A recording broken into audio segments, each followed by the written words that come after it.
मैं ये कहना चाहता हूं कि जिस प्रकार से दूसरी कुछ स्टेट्स हैं जहां पर की पॉलिटिक्स इतनी गिर चुकी है कि आप उसका अंदाजा भी नहीं लगा सकते हैं, उसमें हर तरीके की इंट्रीग चलती है, वैसी इंट्रीग्स, वैसे प्लान्स, वैसी बातें जो हैं पंजाब के लिए भी कोई नई नहीं है। 2007 में जब मैं एडीजीपी इंटेलिजेंस था, सरकार बनने के बाद पहला काम जो मुझको दिया गया था मेरे दोस्त सुखबीर बादल जी के द्वारा,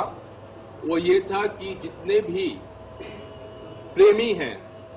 उनकी मैपिंग कर दो। मैपिंग का मतलब है गांव-गांव में उनका नामों की लिस्ट दे दो, बना करके कि 5-5, 6-6 बंदों के ऊपर ये है, उनको कैसे इन्फ्लुएंस किया जा सकता है, कैसे इन्फ्लुएंस नहीं किया जा सकता। प्रेमी कहते हैं, जो डेरा सच्चा सौदा वाले होते हैं उनको प्रेमी कहते हैं। उन सब की लिस्टें बनाई जाएं। वो लिस्टें बनाई गई थी, बहुत मोटा बंडल था डॉक्यूमेंट का जो कि दिया था।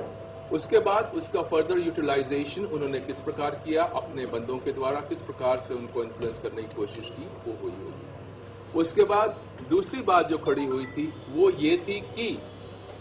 जो एक पंजाब में एक बहुत बड़ी कंट्रोवर्सी खड़ी हुई पड़ी है आज की तारीख में, अगेन डेरा सच्चा सौदा और हमारे सिख धर्म के बीच में। पहले मैं कहना चाहूंगा, ना मैं किसी डेरे को मानता हूं, ना मैं किसी साधु को मानता हूं, ना मैं किसी धर्म का बिलोंग करता हूं। कुछ समय पहले मैंने कहा था कि शायद अगर किसी संत के मन में, मेरे मन में किसी संत के लिए अगर आदर है,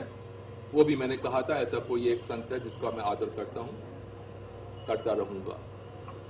ये जो किस्सा हुआ था ये सारा एक पॉलिटिकल किस्सा था, इनको दबा करके इनके वोट लेने के लिए। जो भी घटनाक्रम हुआ था, चाहे वो ड्रेस भेजी गई थी वहां पे या उसकी तस्वीरें लेकर के किस प्रकार से निकली, वो सारी भी एक कॉन्स्पिरेसी थी जिसको मुझको ADGP head of intelligence wing होने करके पता था। उसके बाद किस प्रकार से दोनों ग्रुप्स को, चाहे वो सिख धार्मिक ग्रुप हैं, चाहे वो डेरे वाले ग्रुप हैं, दोनों तरफ किस प्रकार से उनको उकसा करके आपस में भिड़ाने की कोशिश की गई थी, वो भी एक पॉलिटिकल साजिश थी, पॉलिटिकल सोची समझी एक चाल थी। और उस चाल में लगता है जिस प्रकार से क्लेम किया गया था, बाद में हो सकता है उनको कोई सपोर्ट भी मिल गया, उनको कोई सफलता भी मिल गई है, हो सकता है। तो ऐसी कौन सी बात है जो आप बता रहे थे कि अभी जो आपका मन आपको अब तक जोड़ता है कि उस समय अगर आप अपने मन की बात सुन लेते तो आज पछताते नहीं? तो जी हाँ, वो बात यह है कि पहले तो मैंने जैसे ये कहा कि मुझको कहा गया था कि एक बार ऑर्बिट की बस रोकी गई थी, वहां से मेरे डिफरेंस होने शुरू हुए कि जिसने बस रोकी हैगी है उन्हें फीम पा दो, पंजाबी जिन्होंने कहते हैं फीम पा दो।